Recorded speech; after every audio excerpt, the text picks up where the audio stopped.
ikaw ho ba nagplano ng lahat ng ito? Hindi naman. It was a group effort. Secretary Teodoro was there, Secretary Anyo was there too, and the President and I. So, hindi naman ako. Ako lang ang natira last man standing doon sa Malacanang.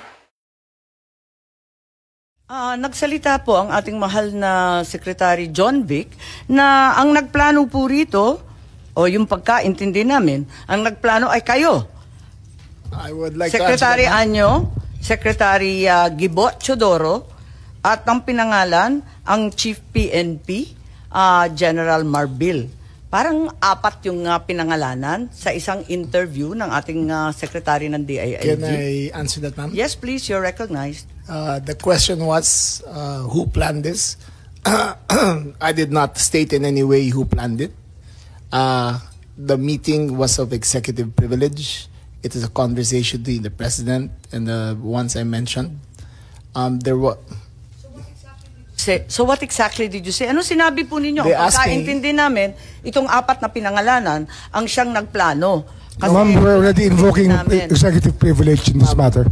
Yes. We're invoking executive privilege in this.